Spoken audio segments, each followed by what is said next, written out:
Cairan misterius disuntik ke bola pingpong agar berat tiap bola terkontrol presisi di bawah 0,2 gram. Tak ada yang sadar tapi bola itu bisa mengubah lintasannya. 7 bola bernomor dibuat, dimasukkan ke kotak undian, lalu mesin udara dinyalakan. Saksikan keajaibannya, bola manipulasi ini keluar berurutan dengan presisi tanpa meleset. Selamat!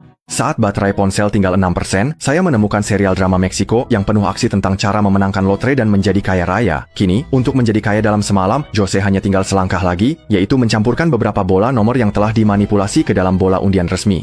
Dengan memanfaatkan posisinya sebagai penanggung jawab, ia mendatangi pengelola bola nomor, Zali, dan berbohong bahwa perusahaan akan mengadakan acara promosi lotre ganda dengan maksud menipu kunci lemari penyimpanan.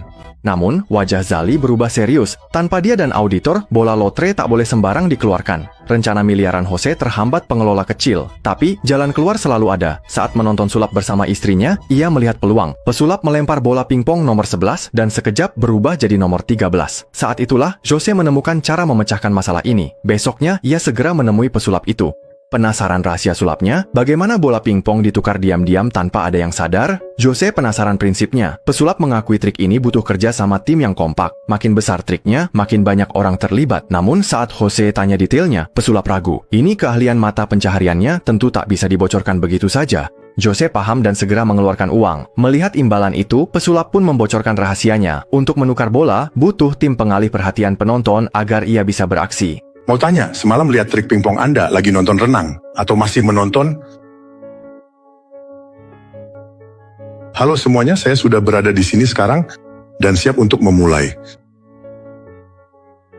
Kata-kata ini benar-benar memberikan kesan yang sangat mendalam dan menyentuh hati, sehingga membuat kita semua merasa perlu untuk berhenti sejenak guna merenungkan kembali apa sebenarnya makna serta pesan penting yang ingin disampaikan melalui setiap kalimat yang baru saja kita dengar tadi. Jose sadar ia hanya perlu memanfaatkan celah teknis jeda siaran dan pergantian gambar untuk mengendalikan tontonan demi penipuan yang sempurna. Langkah awalnya adalah membentuk tim dengan menyasar kameramen bersaudara, Luis dan Victor. Mereka kru belanja TV bergaji rendah yang diremehkan dan terlilit utang judi besar. Hidup mereka tanpa harapan. Kalau mau hadiahnya kita menang bukan mencuri. Sistem terganggu tidak. Solusi ada butuh. Bisa kita bertiga lakukan bersama? Tidak.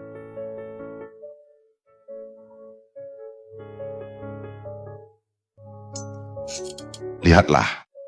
Memakai. Mereka ragu, Jose pun mulai mencuci otak keduanya membabi buta. Para pemberi tugas, kamu masih berbagi dengan adikmu. Kamu masih saja terus berbagi dengan adikmu sampai sekarang. 1.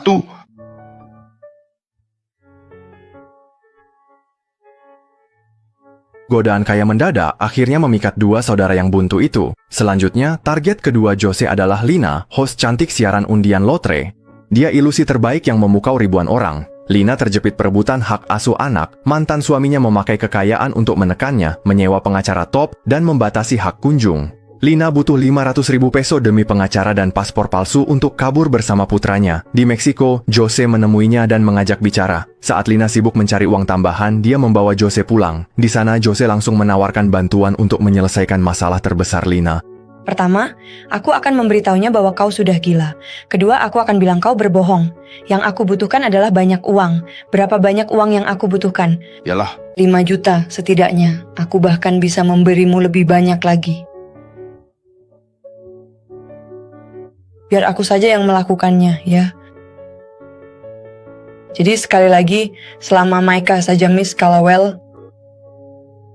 Lina ragu, tapi Jose menawarkan 5 juta peso. Meski tahu ini kriminal, demi anaknya Lina terpaksa setuju. Tantangan terberatnya adalah Zari, sang pemegang kunci penipuan. Tanpa dia, bola undian tak bisa disentuh. Zari adalah penganut Katolik taat yang berhasil sembuh dari kecanduan berkat imannya.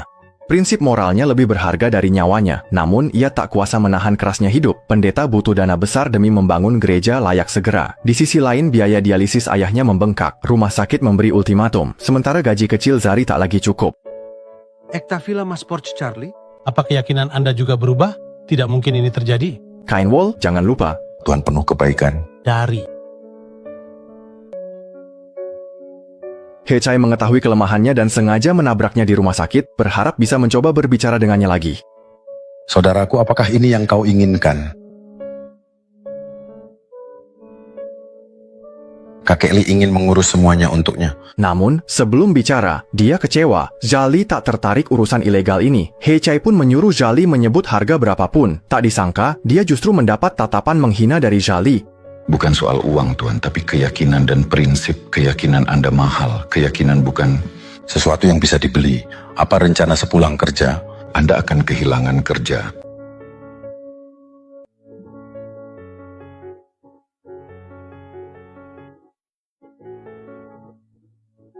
Masa depan ayahmu.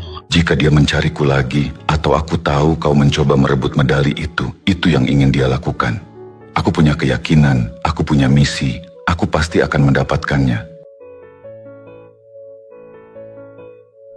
He Sai kembali ditolak mentah-mentah, membuatnya semakin marah. Demi impian balap putrinya, ia harus mengumpulkan 6 juta peso Meksiko untuk biaya sponsor dalam 2 minggu. Rekan-rekan lainnya, setelah mengetahui hal ini, terkejut dan marah. Kini, agar rencana mereka berhasil, mereka harus membuat Lazari bergabung. Dia sudah mengetahui seluruh rencana. Jika dia tidak bekerja sama, dia pasti akan melaporkan mereka. Sepertinya mereka hanya bisa menggunakan cara keras terhadap Lazari. If we can control them on other level can... Belum sempat bergerak, masalah datang. Besoknya di kantor Katie, auditor perusahaan itu menemui Jose. Jose berencana meliput para pemenang lotere dan perubahan hidup mereka, tapi tak sengaja menyebut Zari akan datang menemuinya. Jose pun langsung merinding. Zari. Charlie Miljoli.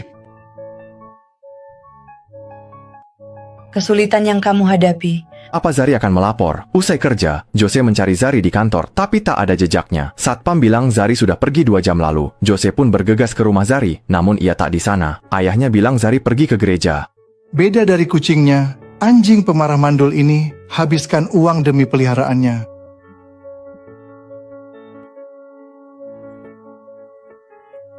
Tiba di pintu gereja, Jose bertemu Luis dan Victor. Mereka membawa pistol mainan untuk menakuti Zari agar mau bergabung. Jose menegur mereka agar tak gegabah karena ia punya cara sendiri hadapi Zari. Begitu Zari pergi, ketiganya diam-diam menyelinap masuk ke dalam gereja. Demi bisa segera menguasai Zari, sosok kunci itu, Jose nekat melakukan sesuatu yang benar-benar keji. Ia berencana mencuri dana amal yang disimpan di gereja untuk pembangunan gereja baru, agar bisa memaksa Charlie menuruti keinginannya. Namun, setelah mereka menggeledah setiap sudut gereja, dana amal itu tetap tidak ditemukan. Akhirnya, Jose semakin nekat dan melakukan hal yang lebih jahat lagi. Ia membakar gereja itu. Ini bukan impulsif sesaat, melainkan perhitungan matang demi meruntuhkan iman Zali. Besoknya, gereja ludes terbakar jadi abu. Karena Zali orang terakhir di sana, pendeta curiga ia lupa mematikan lilin hingga memicu bencana ini. Dana pembangunan gereja pun lenyap. Zali pun tenggelam dalam rasa bersalah mendalam. Di tengah keputusasaan, ia teringat rencana Hesai.